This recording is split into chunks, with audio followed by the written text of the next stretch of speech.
Hello there. Welcome to our session focusing on impact of FGM or CAT on the female sexual health.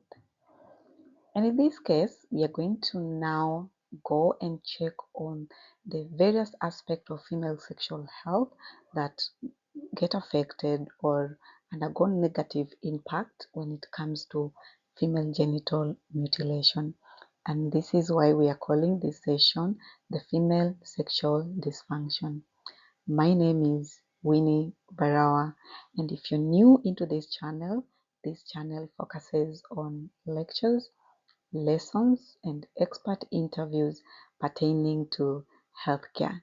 This special series on FGM is supported by consortium of the University of Nairobi, the Girl Generation, and Africa Coordinating Center for Abandonment of FGM. So just to remind us, we all have a responsibility to end FGM, and remember, female genital mutilation is a violation of human rights and it's a criminal offense. So in the previous lessons, we have checked on the sexual cycle, that is the cycle of orgasm. We have also looked at the components of the heat goes away study to see what FGM can do on the sexual experience of the women. And now we're going to look at the different sexual dysfunctionings or dysfunctions that female genital mutilation can bring as an impact on the women. But first of all, let's define what sexual dysfunction or malfunction is. So, sexual malfunction is the difficulty experienced by an individual or a couple during any stage of a normal sexual activity. So, if you've not checked the cycle of a normal orgasm, then you can go through our video on the cycle of orgasm and be able to tell the different stages of the cycle. So we had the stage of excitement, the plateau, the orgasm, and the resolution. So we have explained it in detail in that particular lesson, whose link is below here and you can refer. So sexual dysfunction can be a profound impact on the individual perceived quality of sexual life, and therefore it can greatly affect their self-esteem, their worth and attractiveness. So the DSM-5 presents a criteria of female sexual dysfunction, and one of these dysfunctions are highlighted around sexual interest and the arousal disorders. So what are some of these that we can anticipate? So under the sexual interest and arousal disorders, there's a highlight from the DSM-5 that in the DSM criteria, that are highlighted, and one of it is the lack of sexual desire. Remember, desire is one of the components among the domains of the female sexual functionality index. There's also a dysfunction around desire discrepancy with the partner. There's an active status where a woman can develop aversion to the sexual activity, where they're not interested, they don't have excitement around it. Basically, they lose desire in the sexual activity. Then some women can experience difficulties with physical or subjective sexual arousal, like cases where the woman doesn't feel excited, or the arousal is absent, or they don't have lubrication, or they feel a lot of pain during the during the sexual activity. There's also difficulties with lubrication, or women who don't experience adequate lubrication during their sexual experiences, and also there's difficulty sustaining arousal. So these are female sexual dysfunction in relation to sexual interest and arousal cases. But again, there is issues that can come up around the orgasm, whereby some women can experience difficulties in experiencing orgasm following a normal sexual stimulation. But before we conclude on this diagnosis, please remember we have also discussed the different factors that will influence the sexual human response or the human sexual response. So looking at the biological factors, physical factors, looking at the interpersonal, the mental status, these are critical factors to put in place also before ruling out that the woman is undergoing a sexual dysfunction. Pain is one of the criteria that can be checked on, where a woman could experience pain with the sexual activity, or the lady can experience difficulties with vaginal penetration, where there's extreme muscle tension due to anxiety, and therefore the man tenses up, or sorry, the man is not able to penetrate adequately through the vaginal opening. But a woman also can experience lack of sexual satisfaction and pleasure, which can really come up, as it was explained in the study of the heat goes away when the woman has gone through the cut. So this is a list of these functions that a woman who's gone through FGM can report or can complain about. So there's a list on the lack of sexual desire, desire discrepancy with partner, aversion to sexual activity, difficulties with physical and subjective sexual arousal, there's difficulties in lubricating, there's difficulties in sustaining arousals. Some women can experience difficulty in orgasm following the normal sexual stimulation.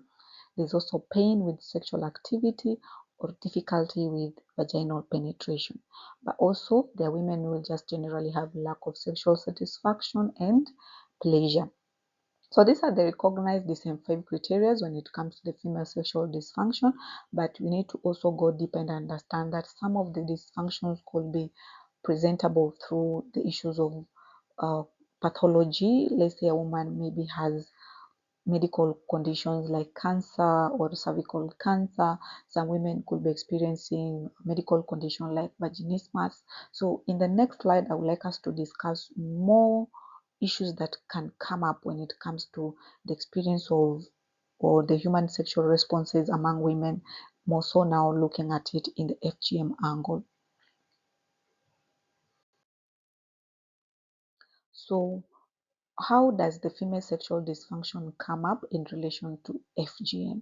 So it's experienced or it's explained that during FGM or when a woman goes through FGM, some of these difficulties can come up due to different changes that the woman has gone through or the body has gone through.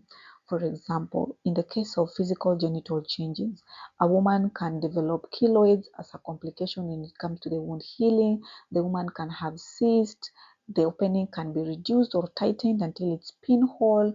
There's experience of pain, there's clitoris damage, which can lead into development of neuromas. And because of this, the woman can have reduced pleasure during the sexual engagements. But then we have psychological impact of FGM, where women mentally can experience episodes of post-traumatic stress, or the woman can experience anxiety, they can have general stress, or they can have impaired body or genital image, and there's also issues of interpersonal stress and problem. So these psychological changes and effects of the FGM on the woman can actually affect how psychologically the woman receives sexual engagement or perceives sex in general, and therefore they may not enjoy it the same way a woman who has been uncut enjoys. Then we've got relationship issues, looking at cases of communication issues, lack of skills and techniques when it comes to sexual exposure also. So for example, on the relationship issues, this tackles strongly under the interpersonal skills, where we are saying depending on how a woman has been raised and the culture has conditioned her to reason around sexual engagement, it can affect how she communicates her pleasure, it can affect her how she communicates her sexual needs, or even the aspect that she may not have exposure around sexual skills, then she may not understand even the techniques on how to engage or to communicate her needs. So this can also affect her sexual engagements. But lastly, we've got sociocultural influences, where women maybe have not learned yet how to express interest or enjoyment, and so they end up feeling affected more when it comes to the FGM practice, because it has more impact that comes along, as part of the women when they go through FGM are taken through culture education, where they are taught new roles, new expectation, how to have change of status from just being a woman and being prepared into family setup and preparation for marriage and childcare and reproduction and so on. So the culture can also influence how even these women reason around sex, and so some of them may just view sexual activity just for pleasure, sorry, not pleasure, but just for reproduction or for production of newborns, as opposed to an act of pleasure or an act of expressing oneself or an act of desire.